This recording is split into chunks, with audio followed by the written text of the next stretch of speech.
doing great.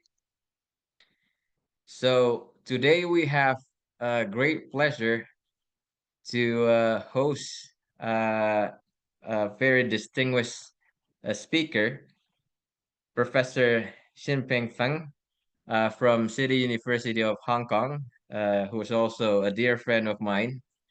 So we're very excited to listen to his excellent work. So I guess before we start, I want to read uh, a short bio of Professor Feng. So Professor uh, Feng is a professor of a system engineering at the University of Hong Kong. Professor Feng did his bachelor, master, and PhD from National Tsinghua University in Taiwan.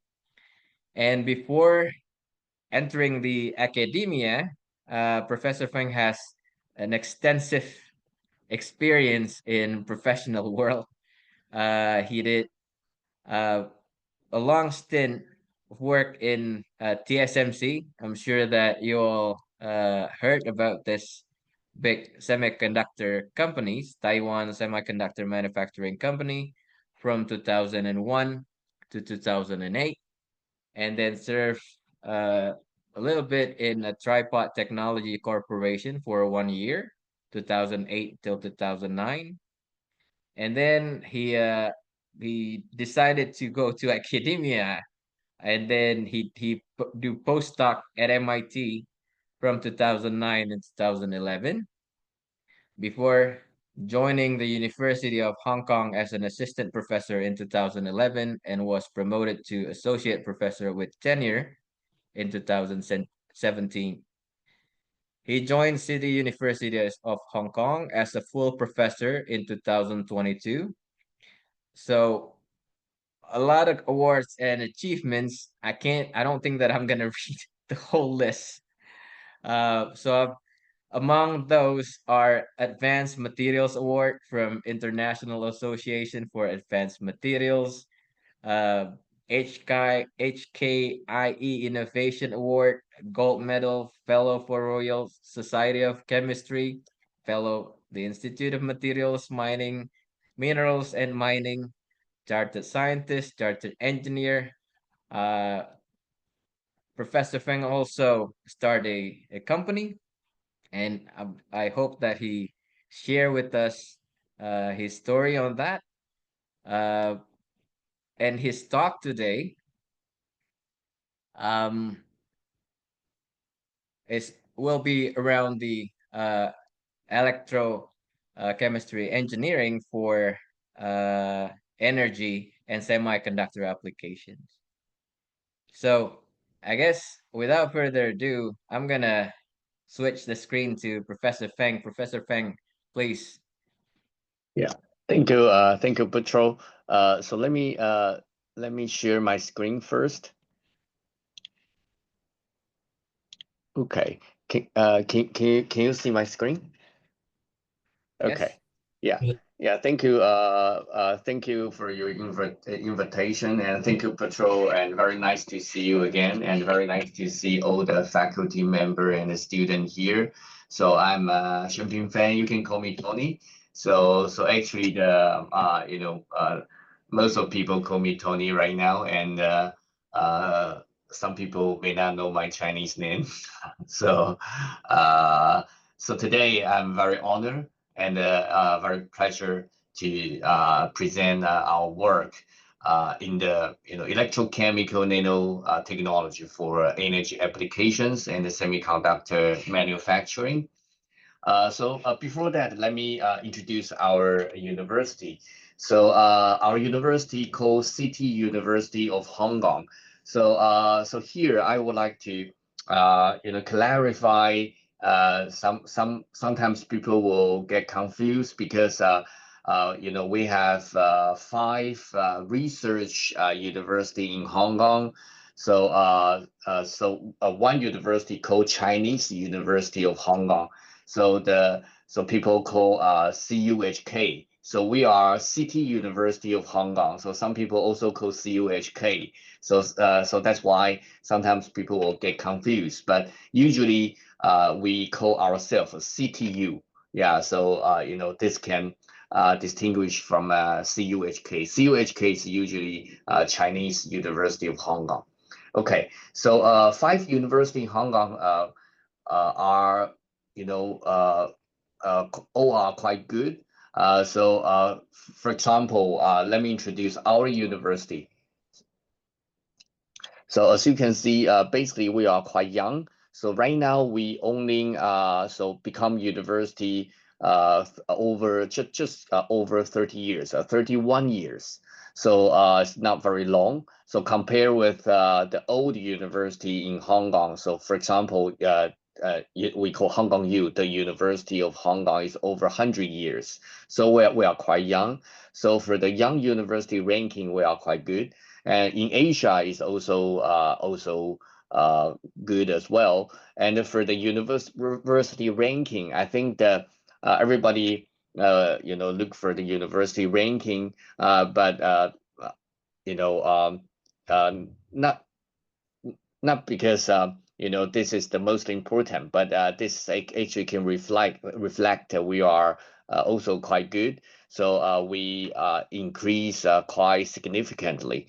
So from 2000, actually from the like 2011, when I come to Hong Kong, it is like 200 or 300, but right now it's about 80, and in the U.S. news is 50.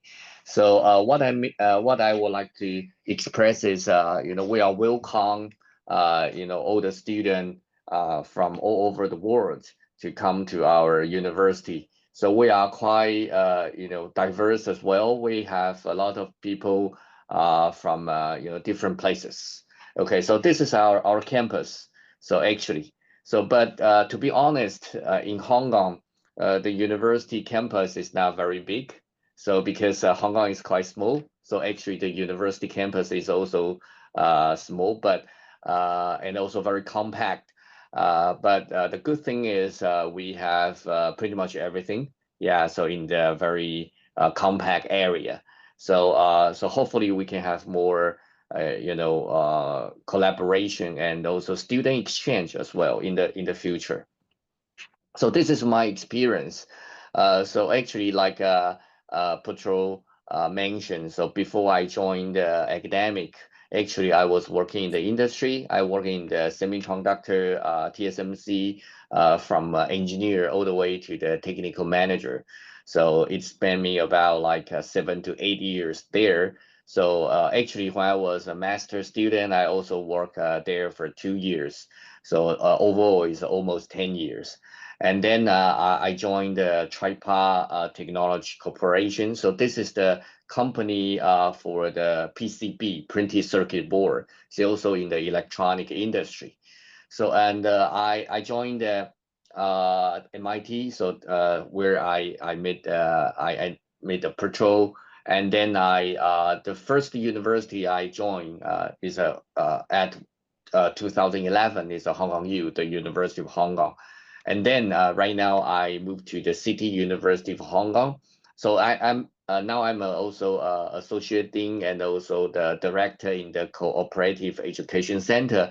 So this is actually I'm responsible for internationalization. So for the international student and also the student exchange. So if the student you are interested in our university, so feel free to contact me, and I will forward your email and link you to our College of Engineering. And our education center is also responsible for the internship, and also we have collaboration with a lot of company in Hong Kong and the mainland. So this is hopefully we can have more interaction and collaboration in the future. And also I started 3 companies. So today I will introduce 2 of them. So because first company is already being we sold this the company out already about 80 years ago. Okay, so let me introduce my research interest. So actually, because my background is chemical engineering, so and particularly in the electrochemistry, so that's why my core technology, my core expertise, I will say, is electrochemical nanotechnology. But this is just a knowledge and also some area I'm familiar with. So I'm trying to use this core technology to apply to a different area. So the area I'm familiar with, one is energy, and the other is semiconductor manufacturing. And in the energy, I actually familiar. Energy is also a very broad area. So I actually focus on the area I'm familiar with. One is heat to electricity, the thermoelectric. This is what I learned when I was in MIT. And light to electricity is photovoltaic. So this is what I learned, my experience in the tripod. So because tripod back then when I was working there, they are trying to enter this photovoltaic area. So that's why I understand a little about photovoltaics. And the third one is semiconductor manufacturing because I was working in TSMC. So as you can see here, this is a start from my core technology, and I try to link up with my experience because this is what I understand and familiar with.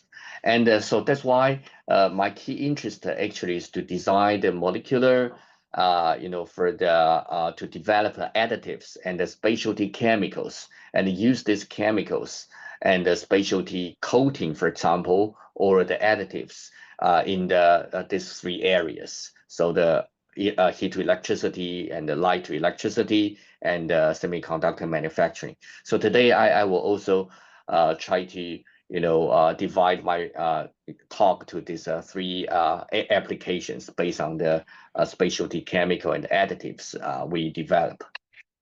Okay, so talking about the thermoelectric, so as you can see here, usually, doing the research, I would like to start from a question. So the question is how to efficiently recycle low-grade heat to electricity. Because actually we have a lot of waste heat, but particularly the low-grade heat, we have a lot of low-grade heat. Low-grade heat, somebody define it is lower than 150 degrees C, and somebody says 100 degrees C. But no matter how, it is almost 50%, half of the waste heat is low-grade heat. But it is very hard to recycle, because the temperature is quite low. So this is what the current status. So for example, people use a semiconductor to recycle the low-grade heat. So this we call the solid-state thermoelectric device. And some people think about to use a liquid-based thermoelectrochemical cell, because actually the electrochemical cell using the electrochemical way, it can increase the we call seedback coefficient. So as you can see here, semiconductor, the seedback coefficient is 100 to 200 microvolt per Kelvin. But the thermal electrochemical cell, the seedback coefficient, or sometimes we call temperature coefficient, is over 1 millivolt per Kelvin. So it's one order more. So this is a chance to recover the low grade heat, because low grade heat, the problem is the temperature is low. So that's why our temperature difference is also quite low. So if our seedback coefficient is low, that means we cannot generate a very high voltage. But if it is a one order improvement, so we can generate one order, basically larger voltage. So for our application, so that's why I'm thinking that this electrochemical cell is a good opportunity for the low-grade heat, recovery. But however, right now people use a thermogalvanic cell and a thermal regenerative, electrochemical cell called TREC, and some people use, redox flow battery. But however, there's a problem. The voltage is good, but however, the current is quite low. So that's a big problem. So overall, the power actually is lower than the semiconductor-based thermoelectric material device. The reason is it is a liquid base. So liquid base means the resistance is not as good as a solid base like a semiconductor. And also there's another problem is there's there's a distance between the hot side and the cold side, because we have to maintain a certain distance between the hot side and the cold side, and then we can have a good temperature difference to generate electricity. But once we maintain the distance, we have very big resistance. So, but if we shorten the distance, however, we cannot maintain a good temperature difference. So that's a kind of dilemma. So we would like to have a temperature difference, but we also would like to have very low resistance as well. So that's why we are thinking maybe we can learn from the battery. So the battery. So because battery actually um, it is using, as you can see here, using the pouch cell.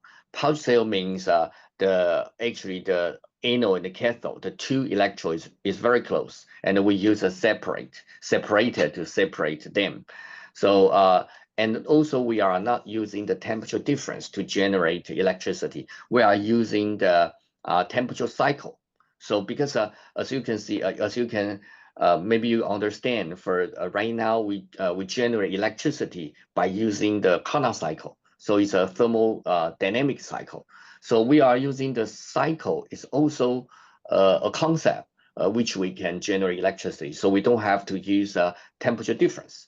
So in this case, if we use a cycle, so we don't have to maintain the distance between the hot side and the cold side. We can, actually we can make them very close, and we heat up in the one time and cool down at the other time, and then we use this cycle, and then we also can generate electricity. So and in this case, the distance is very small, and then the resistance is also very small as well, and then we can increase the current. So this is the basic concept. Yeah. So the concept. What we are doing is the one side we choose the graphene oxide, and the other side we choose polyethylene. The reason is there is a voltage difference. By nature there's a voltage difference because of the graphene oxide and the polyethylene. And then one side we make it as it is a oxidation reaction. The other side is a redox reaction, but we need some redox couple to carry the electron in between to make it as a cycle. So this is the basic concept. So it's like a battery, but so let me explain the sorry. Okay, let me explain the mechanism behind. So actually, in the beginning, so one side the red color is a graphene oxide, the blue color is polyethylene. So by nature, inherently, so there is a voltage difference. So and when we heat up, graphene oxide actually will react with the hydrogen for proton in the electrolyte. So this proton can react with graphene oxide and to decrease the voltage of the graphene oxide this side. And then because we have redox couple, so this redox couple we use iron, so the iron can carry this electron to the electrolyte to make the iron 3 plus become the 2 plus. Yeah, because of the it received the 1 electron. And then so this is all on the open circuit condition. So we use the open circuit condition to heat up, to heating up the cell and make the voltage increase. Yeah, and then we connect them together, anode and the cathode together. So in this case, the electron, because of the voltage, the electron will flow from the polyethylene side to the graphene oxide, so from to this side, and then the redox couple keep reaction, but finally, so all the electron and the redox couple will being consumed because the 3 plus finally all become the 2 plus. Yeah. So in this case, it will stop. So once it stop, we cool down the device. And the good thing is the concept of this cell is the iron 2 plus and polyethylene at cold side. So it has an auto catalytic reaction. So the once we cool down, particularly at a low temperature, at high temperature, it won't react too much, but at low temperature, the iron 2 plus and the polyethylene, they are favored to react each other, and then to make the polyethylene to make the oxidized polyethylene being reduced back to the original status, and the iron 2 plus because give the electron to the polyethylene, it will back to the iron 3 plus in the original status. So, and then it will come back to the original status. We can do the next cycle. So this is actually like a self-generation, self-healing process. So I will say you can think about it like self-healing process.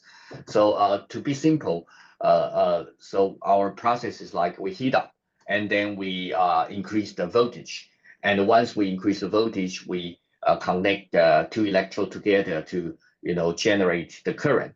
So after the current being generated and all the material being consumed, we cool down. And once we cool down, and because of our design, the material design, the ion and the polyethylene will react each other to make the polyethylene and the ion to back to the original status. And then we can do it again. Yeah, so this is a basic concept.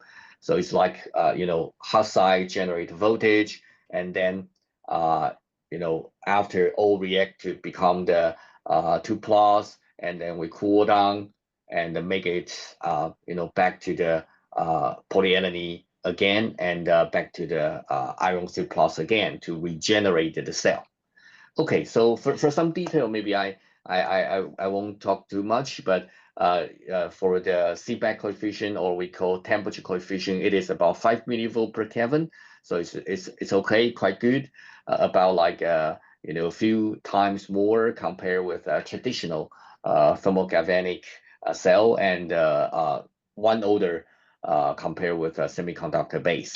So, and this is some detail how the graphene oxide react with a proton because of some functional group. Okay, some functional group on the graphene oxide. Okay, so here is because this is I would like to show you is like a graphene oxide. The reaction is like because we release the electron, so it's like a capacitance. So because it is the surface. So let me go back a little bit. So it is like the capacitance. So here, so react with proton. So it's like capacitance. So it's not like a battery. So that's why when we release the electron, so the behavior is also like a capacitance as well. So that's why during the time the voltage will if we constant current release, the voltage will decrease like a linear decrease. So the battery will be like this, right? So it's a flat and then drop. But this is like a capacitance because of the graphene oxide property. Okay, and the cell, I think there's also there is some limitation actually. So because we have to heat up over a certain temperature, then we can trigger the graphene oxide to react with a proton. So it's about 30 to 40 degrees C. And then so this is we call onset voltage. And also and then we can also trigger the polyethylene being oxidized. So this we need a certain temperature to raise up the voltage. And also there's another limitation. I think this is more strict compared with the onset because we are a liquid cell. So that's why we cannot heat up to the high temperature over 100 degrees C. Once we hit over 100 degrees C, it will have a lot of evaporation. So the gas will make the cell broken. So that's why this is a limitation. So this cell actually but can be used between the 40 degrees C to the 90 or 100 degrees C. So definitely for the low grade heat. So this is some mechanism, chemical. Maybe I just very quickly to go through it. So actually, this is how it react. This is the polyethylene, and so this is the cathode with graphene oxide. So it will react each other.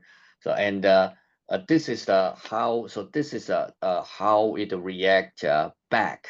So because of the self annealing. Self heating at a low temperature. So this is the oxidized polyethylene. So this is iron 2 plus. So they will react each other. So and back to the the reduced polyethylene and iron 3 plus. And the important thing is here. This is what I would like to point out.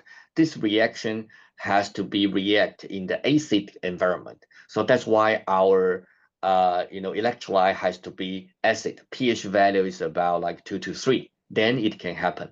Otherwise, if we are in the alkaline, environment, it won't happen. So this is also another point how to design the cell. Okay, so this is our cycling performance is about 20. So basically, in principle, it can be run for operate for the thousands cycles.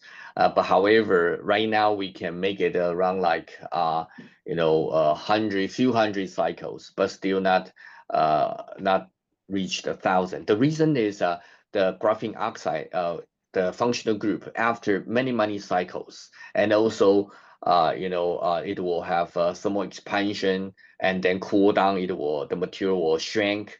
So actually, some graphene oxide will peel off, and even the graphene oxide, doesn't peel off, the functional group will be gone. So that's why after many cycles, so it will be become inactive. So that's the problem. But the good thing is right now we are doing another work. So actually we can take off the cell, and then we can retreat the graphene oxide surface to make the functional group back, and then to reassemble. So this is like a recycle the cell. So this is also another possibility to make it toward commercialization. Okay, so this is our performance compared with other liquid cell is also quite okay. So the color efficiency or the relative color efficiency is about 30 to 40%. Okay, so this is some demo for your reference. So as you can see here, so this is our cell. So this is the hot pipe is about 50 degrees C. So as you can see, it can light up some electronic device. So and the voltage is about 2.7. So we have about 8 cells. So each cell is a few hundred millivolt, as you can calculate. Okay, so so we win some award because of this invention. So and we are thinking some possible applications. So the one is possible. We combine with air conditioner, because the compressor. So compressor temperature sometimes is about like 50 to 60 degrees C. So it's in our range.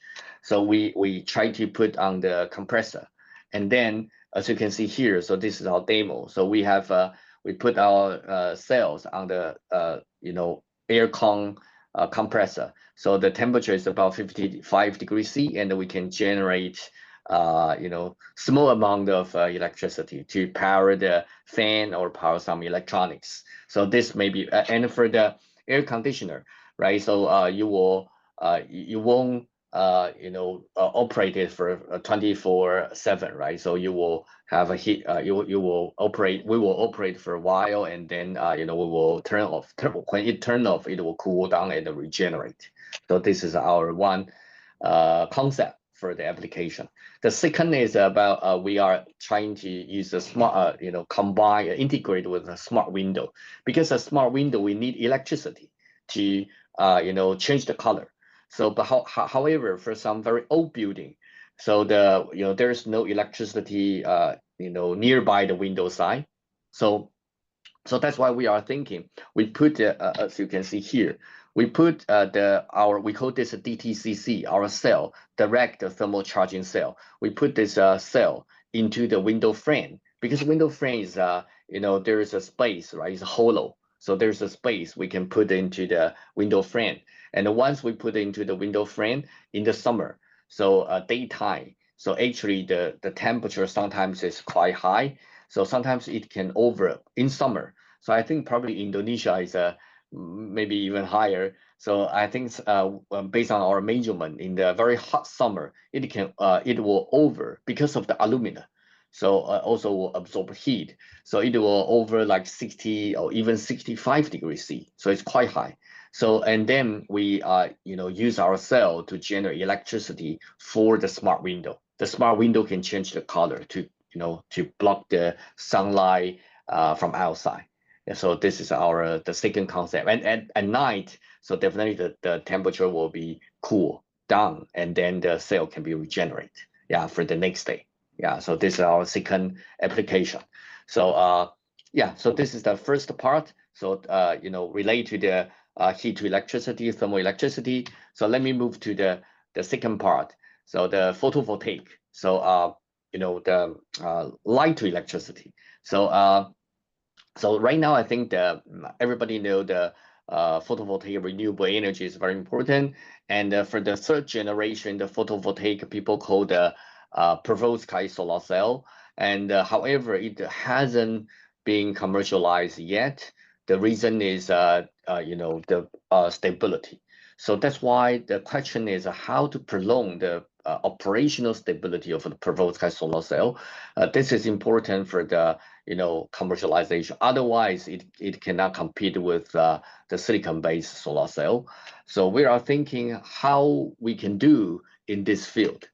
Okay, so let me just quickly introduce the perovskite solar cell. So actually, it is like semiconductor type material, and so it's sandwich structure. So in the middle, so there is a perovskite, and then on the upper side and the bottom side, the whole transport layer and the electron transport layer to attract the electron hole separated to this two contact, top contact and bottom contact, and then we can generate electricity. And then this is the perovskite material structure. So it is good for the light absorption, but however, it is not very stable actually. So because it has a lot of defect. So people actually the problem is coming from the moisture and the heat, because this material, it is really easy to be react with the moisture, and also when we heat up, it will become it will decompose as well. So this is a very big problem. So people try to use a lot of there's many research focus on this stability. So people try to use a lot of different ways, use a SAM, use a 3D lattice, a lot of 2D lattice to improve the stability. But however, there's one question, it hasn't been solved, because during the operation, even we can make it very stable in the beginning, okay, and then during the operation, because of the thermal expansion, and because of moisture, because of heat, and there is gonna be a newly generated defect during device operation. But once it has a newly generated defect, nothing we can do, and it will the performance was still going down. So that's why we are thinking, if it is possible, we can design something to to heal the newly generated defect. So this is it's also like self-healing. So as you can see, so my focus is I use some chemical and additives, design some chemical additives to make some self-healing and self-generation, this kind of phenomena happen. So because talking about the DTCC, we also use a self-generation, self-healing method to make the next cycle, right? So here we are also trying to using a concept like self-healing to heal the newly generated defect during the operation of perovskite solar cell. Yeah, so that's why even what I would like to say is that even you see this is like two different areas, but actually the core technology, the concept are similar. Okay, so we are what we talking is a leading passivator. So the leaving passivator, because you know the passivator means we passivate the defect on the surface, because there's a lot of defect on the perovskite surface. So we actually you know, we should passivate the defect, and then you know, can make a higher performance. So but however, during the operation, it will still generate defect, right? So that's why, as you can see, the color change. Actually, this is because of the moisture and because of heat. Okay, so the concept, actually, there are too many chemical structures. So let me you know, make it simple. So the living passivator actually is not new concept, actually. So we are not the you know, the pioneers in this living polymer. Actually, we are trying to use somebody you know, some good things in polymer area, and use it in the perovskite passivation. So in the polymer area, so there is a leaving polymerization. So actually this is already there. So you know, as you can see, 2007. So this usually used for the, you know, polymer recycle. So because it can reassemble again. So this is the polymer, and then once it being you know, cutting to a small pieces, we can reassemble it again, because it can basically to react again, because this is like a for this concept, they call this is living polymerization. So let me explain a bit more. So this is actually, this is like we call dynamic covalent bonding. So let me explain a bit more later on. Dynamic covalent bonding. So this covalent bonding, so basically it will react with a certain condition, and then it will sometimes it can also being recovered again. Okay, so that's why we're using this living polymerization concept to design our passivator for perovskite passivation. Okay, so this is the polymer designed by us. So and in this polymer, so actually the functional group here and here is good passivator for the perovskite, and the blue color, actually this is we call hindering Eurobond. The blue color actually will have a reaction with water. Okay, and the red color we design, it will have reaction with the heat. So that's why when it react with color, well, with the water, so it will become another chemical.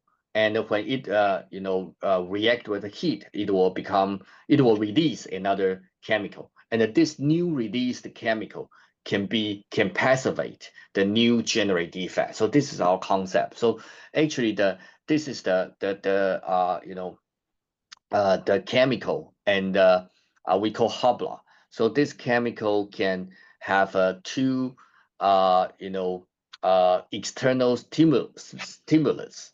So the one is heat, one is water. So the blue color is for water, and the red color is for heat. So let me explain a bit more here. So you know, as you can see here, so this is the blue color. So the blue color here. So blue color. So once you know, it has a at the room temperature, once it will have you know, the reverse reaction. So that this reverse reaction, so this you know, these two actually are good passivator for the perovskite. But once it had, you know, react with water, it will become, you know, NHCOOH, and finally become amine. And amine is also a good passivator for perovskite. So that's why once the water come in, so this habla will react, and you know, the evolution. So and become the amine, and the amine can passivate the new generate defect. So this is our concept. And the same thing for this red color. So this is a sulfur base you know, functional group. And once we heat up, it will become you know, this chemical as well. So this it will decompose. You can think about like this. So and this is also a good passivator. So once you know, with the heat and also with water, so finally it will also become the amine. And this amine the same as this amine, and also can, you know, to passivate perovskite. So that's why no matter it will react with water or react with heat, or react with water plus heat, it finally can become a new passivator to passivate a new perovskite. So this is what the concept we are working on. So here this is just some measurement. So maybe I skip it. So this is the we call dynamic covalent bonding. So for all of this, red color and blue color actually both are dynamic covalent bonding. So this is at a room temperature, it is quite stable, as you can see here. So there is a reverse reaction, but quite stable. So actually, once we cool down the surface, so it will have the reaction going this side, and then this will be a good passivator to passivate the perovskite in the beginning. And once it stay on the perovskite surface, and when it meet with water, so it will become it will decompose to this new passivator, and this new passivator can heal the new generate defect. So this is our concept. So as you can see, this is the result. So once with this coating, and then we can maintain the material, and this is some result based on the some measurement XRD as well. As you can see here, we can maintain the good composition through the many hours.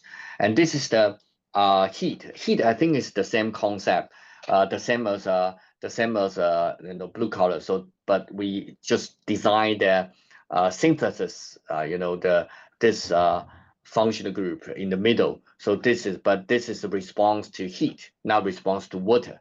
So as you can see here, so at room temperature, so when we heat up, it will become this three new passivator as well. And this three new passivator, three passivator can passivate a newly generated defect. So the same concept of the the water response. But the difference is there is a very spatial reaction here. This is the redox reaction. So again, so this is also related to my some of my interest, electrochemical redox reaction. Because why we design this chemical, because this chemical, once we heat up, it will become this, right? And it become this and this one. All of these three are good passivator for the perovskite material, but particularly for this one, SH. So when it meet with ion, so it will become the double bond SS, and double bond SS, once it meet with lead, it will back to because lead is a catalyst, so it will make this double bond SS back to the S and the sulfur. And this one is actually this one. So it is like a redox reaction. And where is the ion 2 and the lead coming from? So it coming from the defect. So actually the perovskite. So let me go back a little bit. The perovskite, actually, here is lead and here is ion. So when heat up, so the lead and ion will be decomposed out. So this is the defect. So, and usually the lead is the lead metal, and originally it's a lead ion, right? So it become lead metal, and ion become the ion 2. So this is our two major defect will be generate in the perovskite during heating. Okay, so that's why our SH, this new passivator. So once it become the new passivator, so it will passivate the ion and become the SS double bond, and the SS bonding. So the SS bonding, once it meet with a lead, it will become the S bonding again, and this sulfur will react with ion and back to this SS. So depend on the defect in that area. So in that area, if there is a lead, so it will basically react to this one, and if it is the ion, it will react to this one. So if during the heating, so it generate lead, and later on generated the ion. So it can still, because of the redox reaction, it can still heal, based on this reaction. So that's why it is a redox reaction can sustainable to heal the lead and also the ion defect in the perovskite. So this is our concept. So this is some reaction, as you can see here. So basically, it is a typical redox reaction. So we prove it actually in the system. Okay, and this is what we using the different method to prove it is actually redox reaction. So I think I gonna skip this part. So I would like to talk about to show you the stability. So this stability, as you can see here, we call MPPT. MPPT means under the one sun, the solar solar illumination, and also we heat up in the same time. So the 85 degrees C and also the 30% relative humidity in the same time. So as you can see here, our hot blood device can make it over 100,000 hours. So the typical standard cell is only like 400 hours. And so if let's say 85 degrees C in N2 means we don't have water, so we only in the heat. So during this situation, so we can make it over 1500 hours compared with the normal perovskite solar cell. And this is sometimes I think is more important in the industry, because in the industry people can use a very good sealing and packaging method to prevent water. So but however it is very hard to prevent heat, because once we under the sunlight it will be heat up. Yeah, so that's why the water actually can use even without our dynamic covalent bonding design. It also have another method to improve it, right? Use a good packaging and a good sealing method. But heat, it cannot be prevented. So that's why we intentionally to measure this under the heat without water to prove the industry people. So this is actually good for the the perovskite under heating condition. Okay, so this is we use many cells. I think it's about like 8 to 16 cells to compare with this is our 12 hot blood cells compared with the other 12 control cells, and this can give us a more statistic result. So as you can see here, the hot blood device it can sustain for the almost 2 years, and for the normal cell, so it can it only like 3,000 hours control cell. So but our cell is over like if we would like to maintain 80% performance, so this is our index 80% efficiency performance. So compared with the beginning, so it can over 2 years. But so what is difference between this one and this one? I think this is only 1,000 hours, right? So but this is like 10,000 hours. So the difference is the perovskite composition is different. So this one we use a robust perovskite composition.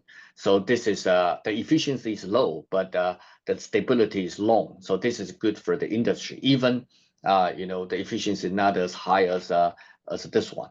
Okay, so this one is we trying to tell people we can make a high efficiency and also very high stability. And this one just try to tell people. So actually, we are using the most stability perovskite, but most stability perovskite can also quite good. It's 3,000 hours, but we can increase almost to the 10,000 hours. So this is 2 years. It's good for the industrial application. So this is our purpose to measure this. Okay, so I don't know if I still have time. Okay, well, maybe let me just very quickly to talk about this the third part. Yeah, sorry, it's a bit over time. So the third part is the nanofabrication. So actually is talking about It's also related to heat actually. So because right now I think that everybody know the semiconductor moving to the 3D IC like CoWoS. I think everybody know the NVIDIA, Jensen Huang, Lisa Su. So because this 3D IC is very important for the AI chip. Okay, but the problem is when we stick up the. So let me move to this side. So when we stick up the 3D IC in the future, I mean, right now, I think that people using the 2.5 DIC. So basically the logic staking together and the memory staking together. Okay, but in the future, so there's logic and also the memory and probably some sensors will also staking together. The problem is once it happen, our staking, temperature is too high because right now people are using the copper to copper bonding without using the soldering. The reason is, the soldering is liquid. So if let's say uh, let me move to this slide.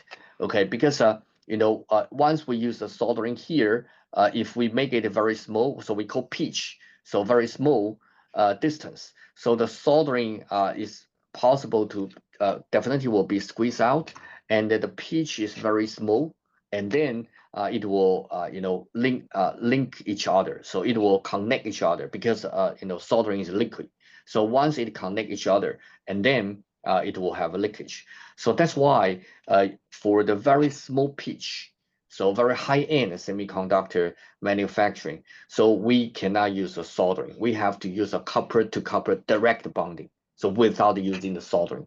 Otherwise, it has a leakage issue. But however, soldering, the melting point is at 200 degrees C around, but copper is a problem. Copper, melting point is over 1,000, but we can use a solid state bonding. So means we use a recrystallization temperature of the metal.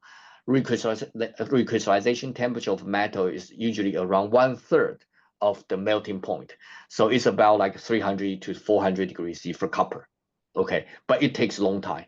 So the 300 degrees C for 60 minutes. So I think right now, sometimes it's over 4 hours to 8 hours. So it's quite long to do the copper to copper bonding. And in this case, one thing is the throughput is very low. The other is we cannot bonding, temperature sensitive component like some biosensor or DRAM or some spatial component together. So this is a limitation, a challenge. So that's why we are thinking. So here we are thinking if we can lower down the thermal budget. So so this is actually also related to the heat. As you can see, the first work is related to the heat. The second work is also related to heat. The third work is also related to heat, but we use different chemicals. Yeah, so even it is different applications. Okay, so right now it's about over 300 degrees C. It's about 1 to 8 hours. So in average, 4 hours. So we cannot to state the temperature sensitive IC, and also there are some and also the low productivity. And I would like to point out there's another problem. So because our pitch and our copper is very small, so and once we have a high temperature, so because it is all are different materials, so this is oxide, this is copper, and then it will have a different thermal expansion coefficient. So what we have to bonding them together, right? So once, and also the wafer will have a warpage issue. So the warpage issue and also the thermal expansion will make a misalignment happen. So particularly for the very small and the fine pitch copper. So that's why the high thermal budget. So not only for the temperature sensitive IC and the low productivity, and also the yield rate will be low as well because the misalignment. Okay, so that's why our purpose is to make it low temperature in the short time, and also another is better to make the bonding without the interface, right? The cross interface. So this is our two purpose. Okay, so our concept actually is also quite simple. So we use additive. We design the additive. based on our patent technology.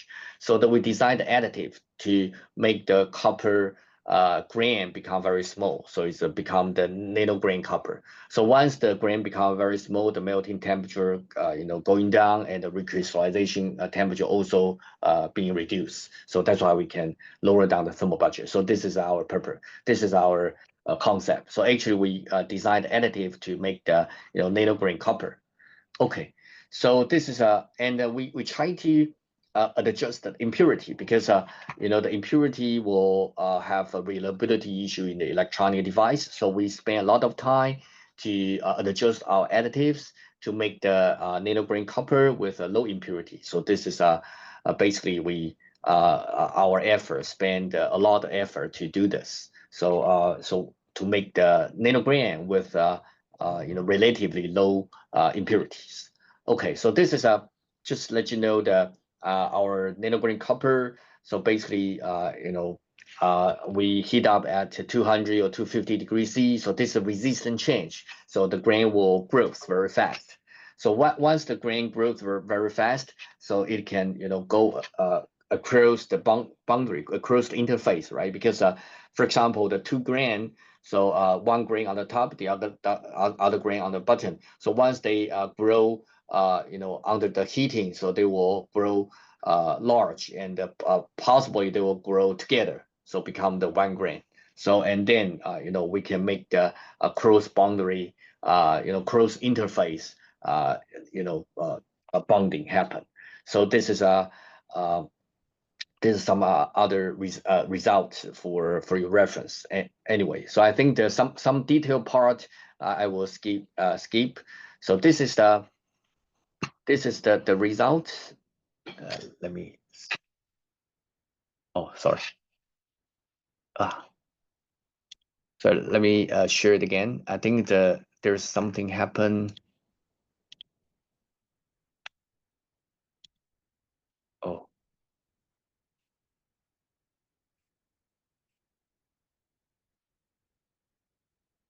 oh, sorry. This is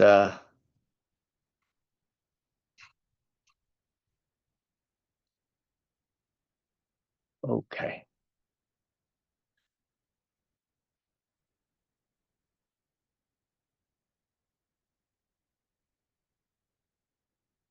Okay. Sorry. It's back. I think because the video doesn't run well. So okay. Yeah, so as you can see here, so we try to pull the, so this is our originally bonding interface, but after pull up test, actually the broken area is not in the bulk copper. It's not on the bonding interface. So means our bonding interface strength is quite good. Yeah, so compare with the bulk copper.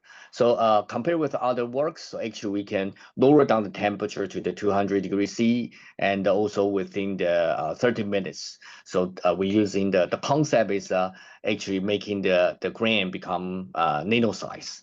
Okay, and then basically we can lower down the temperature and then shorten the processing time. So the benefit is to increase the device performance because of we can integrate the temperature sensitive and different chips together, and the high productivity and the throughput as well. Okay, so finally, I just want to spend 5 minutes to talk about the startup. Yeah, sorry, I think maybe I a bit over time, but I will make it quick.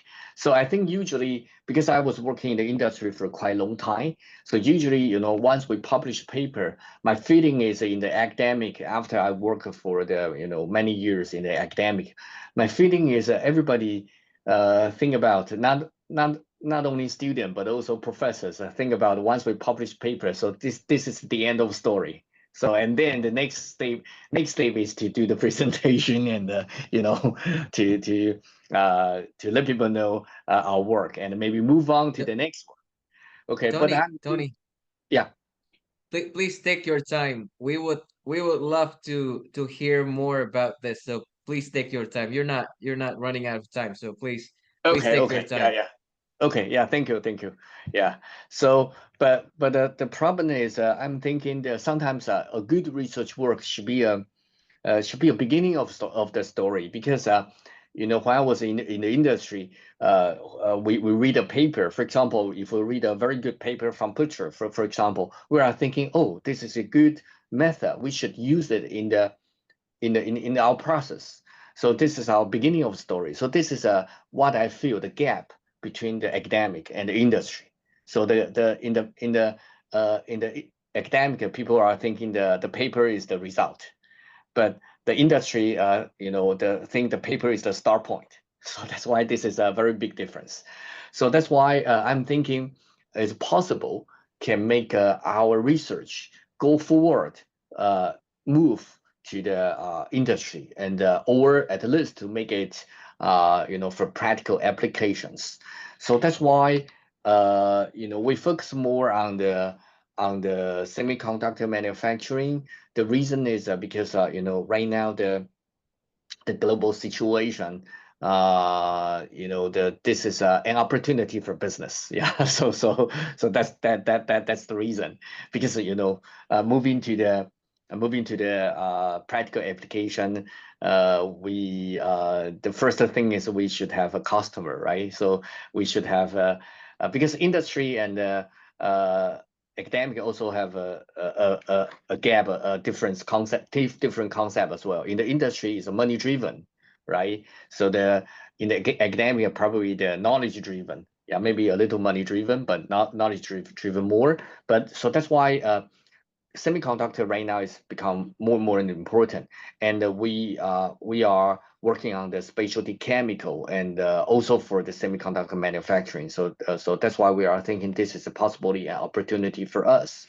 So in the so this is what I our research, we actually focused on the direct couple to couple bonding. So like what I mentioned in the third part, and also this copper can be fine tuned for the, you know, redistribution layer, and also the you know, through silicon glass via, because this is actually this is actually the this is actually the you know, 2.5D or 3D IC structure. So in this structure, so they need a lot of new materials, and particularly we focus more on the copper. So there are three major parts need copper. So one is a copper to copper direct bonding. We need a low temperature. The second is a redistribution layer, but it is very fine. So we need some robust copper to carry on the high current density. And the third one is there is a, you know, through substrate, actually through the silicon or through glass via. So this via actually, you know, connect the button and up device. So how to make this via the copper actually, you know, fill up all in this via is also a problem as well. And so that's why we trying to study our additives to make this you know happen, or the, you know, make these specialty chemicals you know, fulfill this requirement. So the first one is actually the nanocrystalline copper. So but finally we call it is metastable copper. The reason is you know, in the academic, sometimes we don't consider the manufacturing capability. So what is manufacturing capability? Because nanocrystalline copper, actually it will grow up you know, by time, because it is very active. But however, when we you know, after the electroplating, we have to cut the wafer and then to ship from the foundry side to the, you know, assembly house. It takes time. So the nanocrystalline copper actually grow up. So that's why this is a big problem. So that's why finally we fine tune our additives, not the same additives as I present in the paper. So it's modified additives to make the copper nanocrystalline, but quite stable at room temperature. Because you know, we make some other spatial structure in the nanocrystalline copper. It's like a nano twin structure, but it's another structure. So mix the structure together. So So that's why the temperature still can maintain about 200 degrees C, but it takes a long time for bonding. So the long time means about like 30 to 50 minutes. Yeah, so originally the nanocrystalline copper, for the bonding like 10 to 20 minutes is okay. So it's almost double. But the good thing is it can sustain in the room temperature. So that's why when we, this is another point I would like to mention, when we move to the research, to the industry, so we have to consider not only the material, but also the manufacturing capability or manufacturability. So this is quite important. Yeah, so this is when we talk to a lot of industry people, and we finally find out we have good research or the good paper, but we don't have. But this cannot use directly in the industry. Yeah, so that's why we have to fine tune. Yeah, so this is what I would like to point out. So and also for the Hubla, we try to make the Hubla, modify Hubla to make the not only for the perovskite but also for the copper anti-oxidation, because before the bonding it takes long time, right? It takes the like a 1 week to 10 days, after electroplating and wafer cutting, cleaning, and maybe CMP, and go to the assembly house, and maybe like at least a few days. So the copper surface will be oxidized. So that's why we are using the modified Hubla. So the Hubla is the second part I am talking about in the perovskite. Make this Hubla, coating on the copper, and then once we give a little moisture and give a little heat, the Hubla decompose, and then we can, it can refresh the surface and for bonding. So this is actually coming from my second work.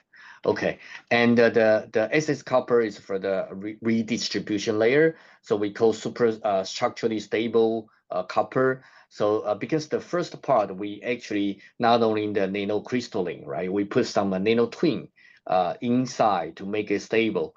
So actually we can fine tune the ratio. We actually make a lot of nanotwin. So the nanotwin is very stable. So that's why we make a lot of nanotwin. Sometimes we can make almost 100% of nanotwin. So the old copper becomes stable. Yeah. So that's why it will be good for the RDL. So this is also coming from the, I will say the formulation of the chemical. Okay, the finally is about like adhesion on the glass, because the copper, the adhesion on the glass is quite poor. So we have some publication, but today we don't have time to talk about this. We have some nanoparticle in this surface bridging, and also use a sulfur. So because we study a lot of sulfur bonding. So sulfur bonding is good for the copper bonding, so it can improve the adhesion. So basically we have 4 products right now in the startup company. So basically our headquarter, I will say, in Hong Kong Science Park, and support by the Hong Kong government, and also because Taiwan has a very big semiconductor industry. Our customer are there, so that's why we have a pilot line in Taiwan. And also, I was born from Taiwan as well. Yeah, so that's why we have a pilot line in Taiwan, and right now we are working on the manufacturing side in China, so Bay Area, because in the future, China gonna be have their own technology. They need their own technology to develop semiconductor manufacturing and AI chip. So that's why this is an opportunity for us. So that's why we moved to mainland China. Okay, so this is our team. So actually, right now we have more than we have 11 people, more than 10 people right now. So this is our manufacturing facility. So as you can see, this is a tank. But after tank, they need a lot of purification process. Yeah, so that's why there's a big box. So a lot of a filter there inside, and we have a lab, and we have this is our electroplating homemade tank for our customers. So sometimes we have to do to do the electroplating for customers to let them to let them check if our material is good enough for them. And we also have some analysis lab in Taiwan and also some Pyron. So this is our package for customer as well. So this is because for the semiconductor it need a huge investment, but for the some very important materials or specialty chemicals, the investment is not that huge, and we can start from there, and also can maintain the business as well. So this is why we and also because I'm working on the chemical engineering, so that's why we start from there. Okay, yeah. So I think that will be all for my today's presentation. So I think it is probably a bit over time, but very thanks for your attention. And this is my group, and this is we call Lion Mountain Key. Sorry, Lion Lion Mountain in Hong Kong, and this is people usually say this is a lucky mountain, so that's why our group moved to there and take a photo. Hopefully, we can have a lucky for our academic and also the startup company. Yeah, thank you very much. Yeah, and welcome to all of your All right. questions. Thank you very much, Tony. Excellent presentation. Thank you very much. So now we're open for questions. Please raise your hand and I'll call you. William. Yeah, please, William. Okay. Uh, I'm sorry I cannot open my camera. So good morning, Professor Feng. Thank you for your time. My name is William. I'm a Yeah. final year mechanical engineering student from the Solar Energy Laboratory under the guidance of Mr. Putro. First of all, I would like to express my gratitude for the opportunity to listen and learn from a passionate researcher such as yourself. I have two questions. This is mostly based on my belief, which has been validated by your statement at the initial presentations regarding that the successful research are the ones that actually able to penetrate the market and be used commercially. First, my question is, what are the challenges on making your research, especially your patented product, to come to life and actually penetrate the market and be used commercially? Because currently I am actually developing some kind of a product myself with Pak Putro and some other colleagues, and dreamed of actually penetrate the market and be used commercially. That's my first question. And my second question is actually a kind of career advice. I see that you have some experience in the academic sector and also in the industrial sector, and that's actually before you decided to go to academic sector. My question is, what makes you decide that you want to pursue your career mostly in your academic sector? And do we, especially in undergraduates that we are currently be graduating maybe a year or next 2 year, do you advise us to actually pursue our research until maybe the masters and then go to the industrial first, or you advise us to maybe go to industrial first and then go to the masters and actually go for the academic sector? Maybe that's all about my question. I hope it's not too complicated. Thank you, Professor Feng. Yeah, no problem. Yeah. Thank you, William. I think this is a very good question. Yeah, actually. So let me try to answer your first question. So it's about commercialization, right? So I think the commercialization, the first thing is once you have a good research, my experience is you have to it's better to talk more with industry people, because sometimes you think your research is very good, but however, once you talk to the people in the industry, you will find that it may not be that good. So and you have to adjust. And my feeling is when we do the research, we would like to make this material perfect, so to the 100 scores, let's say. But for the industry, actually we don't need a very perfect material. So maybe the score like the 60 to 70 is good enough. But we need because industry, they also consider the cost and also the manufacturing capability, right? So that's why people seldomly to consider that. So to the commercialization, I think the most big challenge is during the between the academic and industries, the KPI in the university, they ask us to publish a good paper. So the good paper usually, for example, talking about material, they would like to have some innovative and perfect material. But however, innovative, perfect material doesn't fit to the industry application. So that's why my strategy is I try to make a perfect good material, but also in the same time, I mean, to fulfill the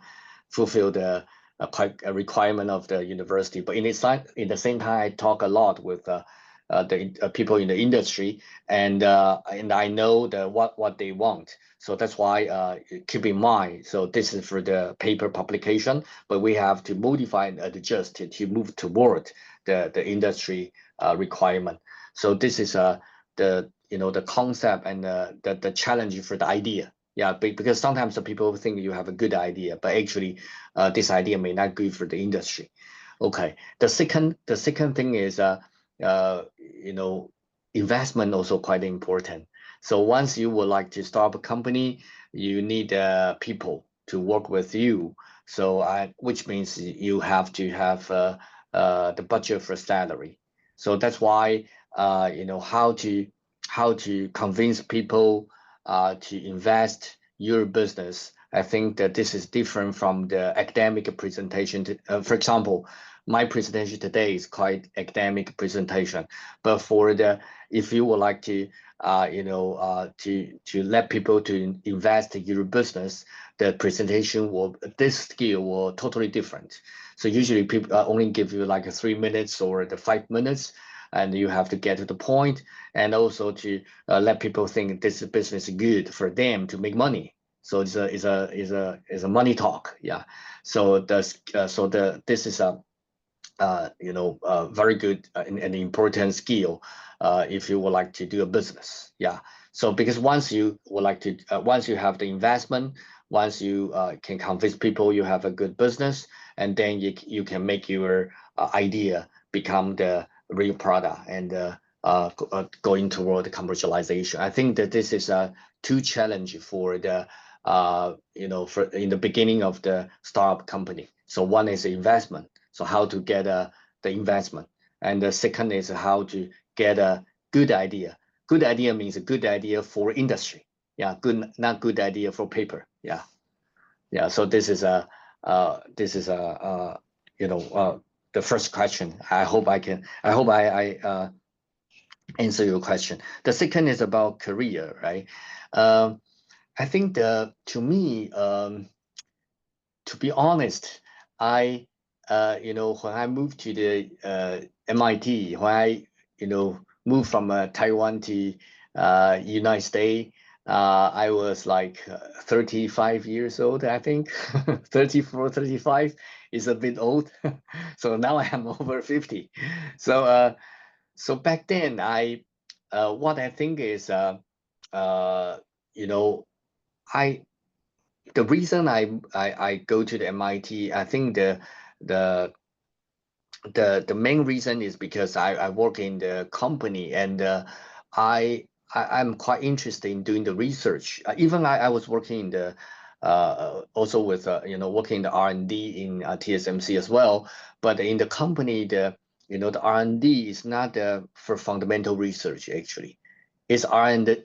I would say the R&D for business, R&D for money, for business. Yeah, and it's very short term, very short term. The short term means not year, so it's a month. Yeah, it's a few months. You have to have some result. Yeah, and if for some fundamental research, I think usually company doesn't encourage that much.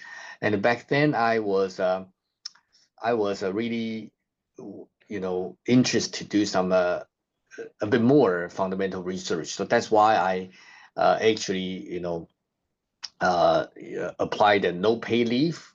So to no pay leave means I still can go back to the TSMC. So that's why I think that I would like to spend my 2 or 3 years for my dream.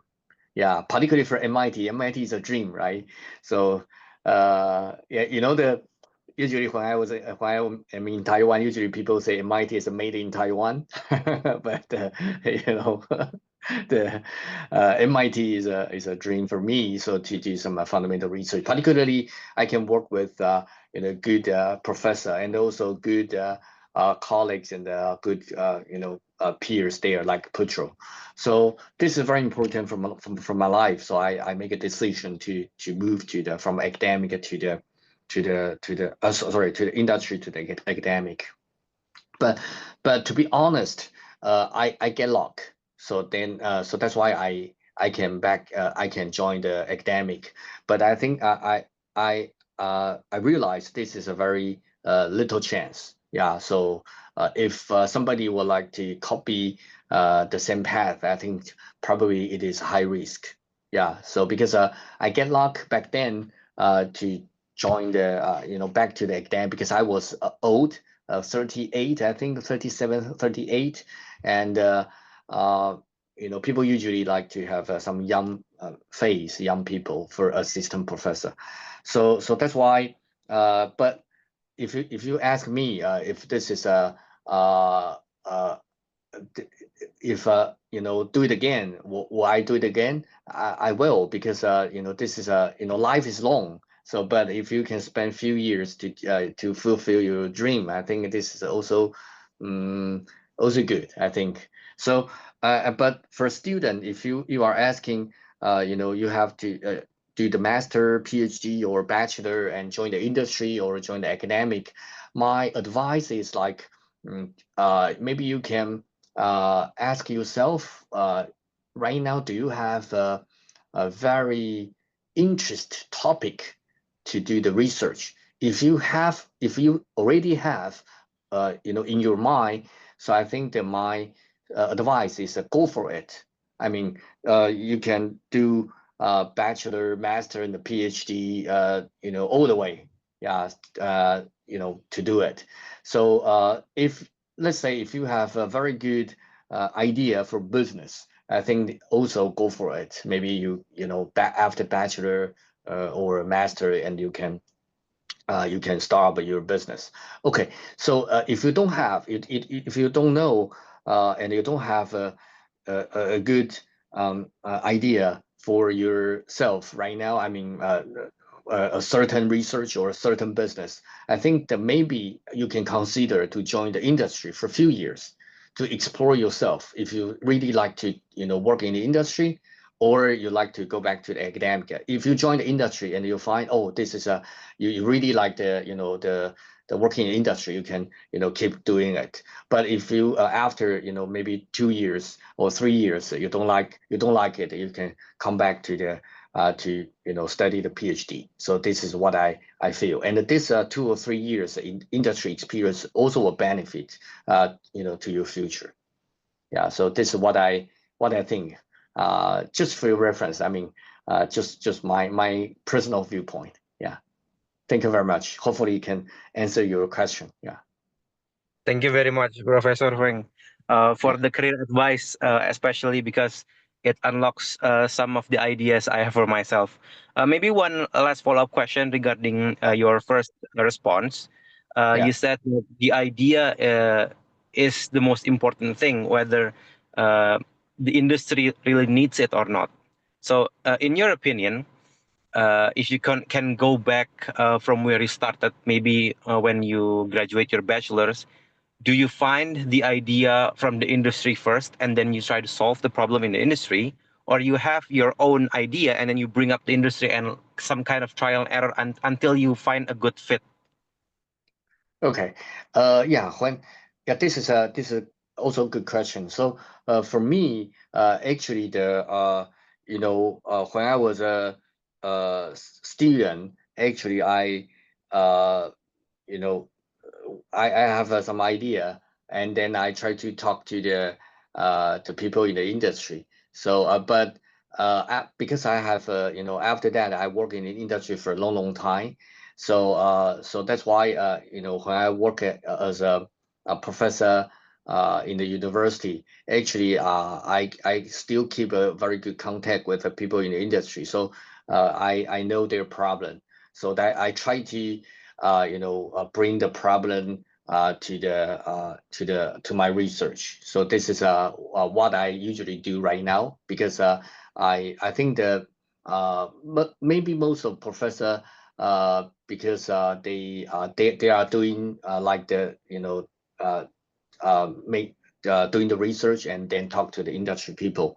And because for me, I'm lucky I have a lot of people a lot of friends working in the industry. So that's why I have a lot of chance to talk to them. So that's why I usually will get some information from them.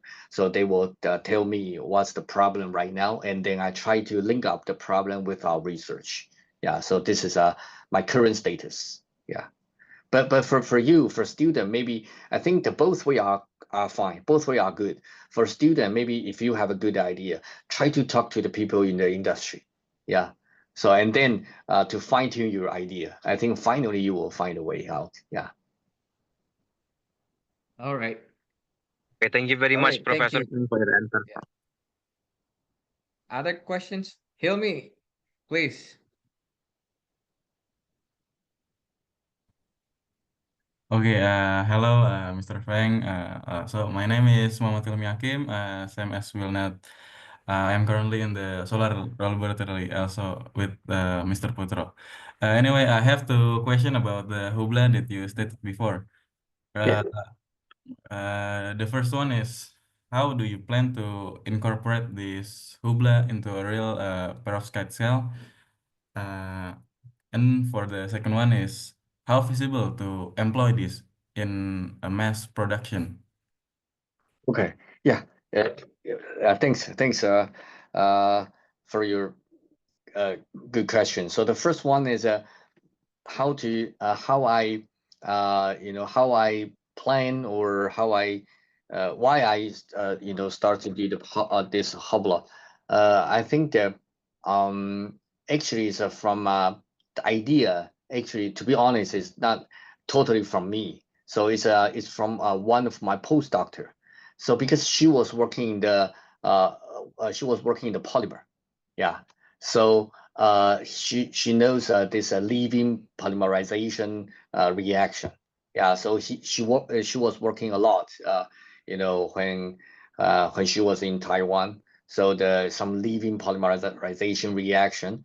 So that's why once we would like to start to do the perovskite, we are thinking our expertise is a chemical. So what the major problem in perovskite is stability. So how, if we can use some specialty chemicals to improve the stability of perovskite, that will be great. But however, we need a very great idea. So, but back then I don't have much actually. But she has experience of this living polymerization. So that's why I discussed with her, and finally we found, oh, leaving polymerization, maybe this concept can be used in the hobla, because it can react with water and heat, and also some can react with light as well, and then it can decompose and become the new passivator if we can design it well. And then we can passivate a newly generate defect, and this hasn't been done in the field. So that's why we are thinking, oh, this is a good new idea. But to be honest, we are taking some idea from some other areas and then to this area. Yeah. So so sometimes a good student postdoc is very important. Yeah. So actually, when I talked to the Professor Gang Chen, our supervisor in MIT, so I asked him why he moved from UCLA to MIT. So his answer is because MIT has a better students. Yeah. So anyway, so this is the first question. The second is about the mass production, right? So the commercialization, mass production. Actually, it is still quite challenging right now. To be honest, we are working on it. but the yield rate. So once we do the synthesis, because this is we have to go through about like 10 steps, to make the hobla, but the yield rate is about only 10%. So after the purification and the others, other steps, we can get the good hobla, and this hobla is good for the paper publication. But talking about the business that making money, 10% yield rate is very low. Yeah, it's very low. So that's why we are thinking about how to make it, the year rate over at least over 50, and hopefully we can make 80% the year rate, and then we can make it as a business. Yeah, so this need a lot of engineering, to improve it. A lot of engineering method to improve it right now. Yeah, so I think it's still a way to go. Yeah. All right, thank you. Daryl, do you have questions?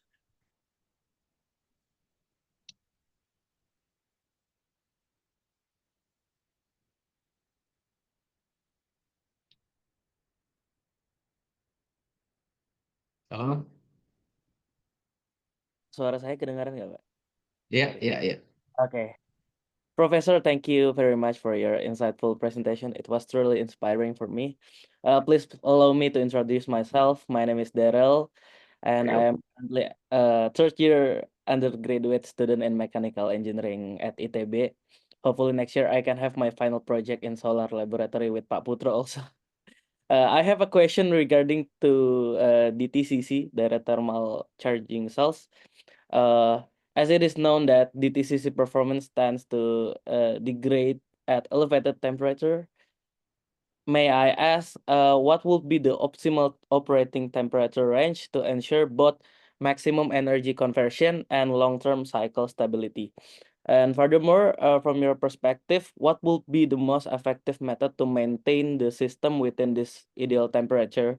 Because in many practical application, the temperature of low-grade waste heat source is not easy to control. Thank you. Okay. Yeah, thank you. Let me break. So for the DTCC, I think for DTCC, I think the most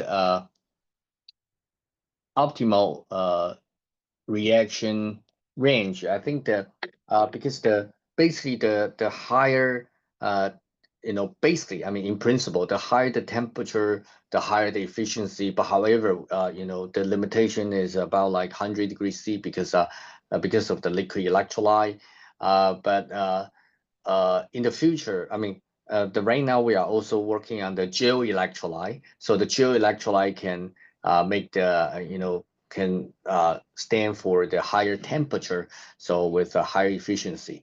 So this is the possible way to improve the efficiency. But however, if talking about the current status, I think that even the higher the temperature, the higher the efficiency. But I think the range is still like 60 to 70 degrees C. The reason is that if the temperature is very high, so the electrolyte will become the gas sometimes. So the pouch cell actually finally will be leak out. So some electrolyte will be leak out.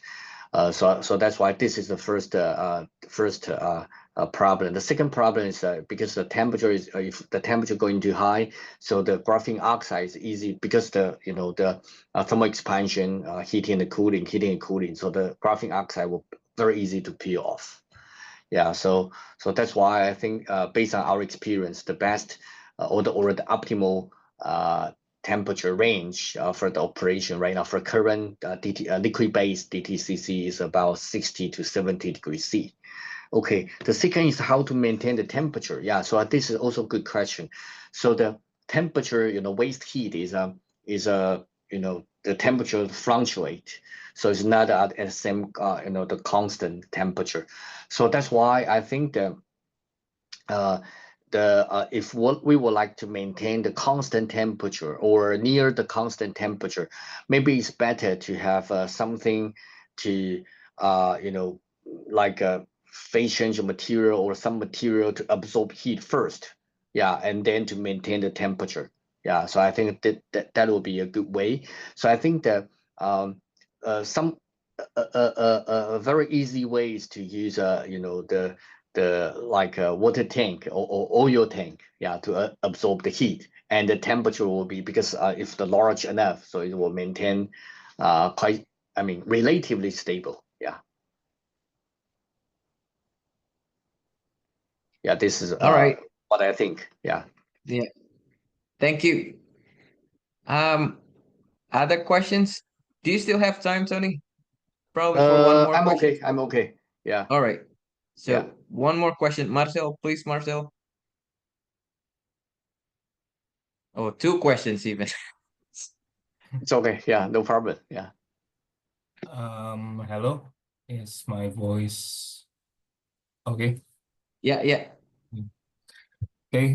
Good morning, Professor Feng. My name is Marcelin Sepenaudi. I am a final year mechanical engineering student at Bandung Institute of Technology, and I'm currently taking my bachelor's thesis under Mr. Putro alongside with William and Hilmi previously.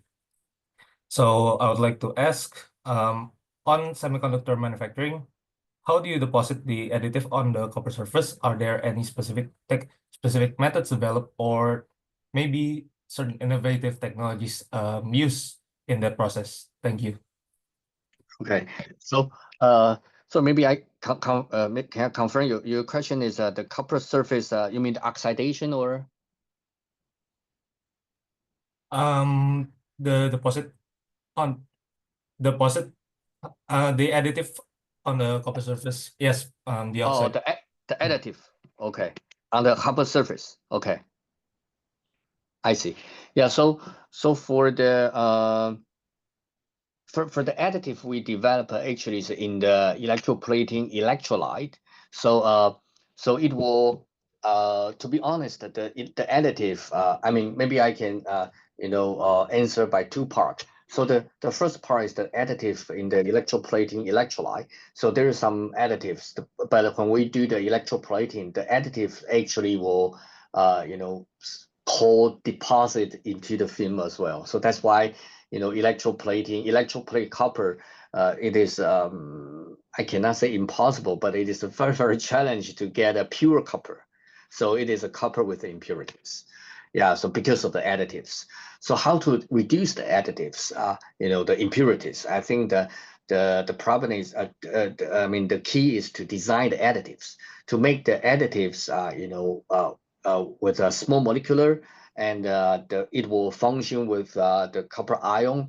But once the copper reduce on the surface, the additive can go away, or most of the additive can go away, and then can reduce the additive. But it is very, very challenging to make zero impurities. So that's the first about the additives in the electroplating. But the second is about the surface, right? The copper definitely will be oxidized. So, but how to prevent it? My concept is to passivate, use the dynamic covalent bonding is like a Hubble to passivate the copper surface in the beginning. So and then basically can block the copper and with oxygen. So but the dynamic covalent bonding, there's a good things for this we call DCB, dynamic covalent bonding. So because once we give some we call external energy. So for example, give a force, give a light, give a moisture, give the heat, so that it will decompose very fast.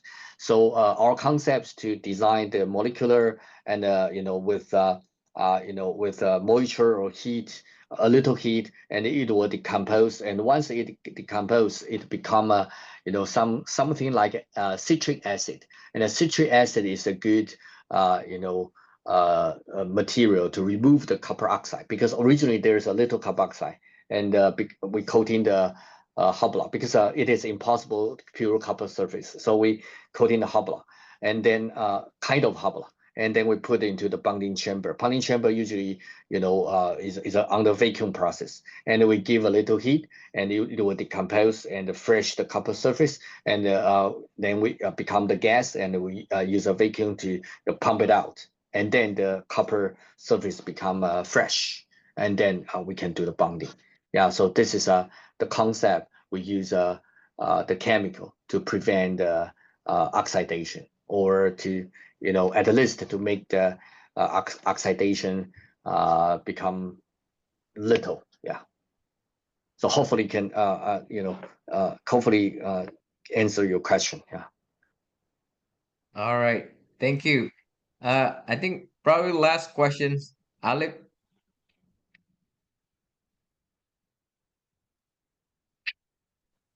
Okay. Okay. Thank you, sir. What a great explanation from you, sir.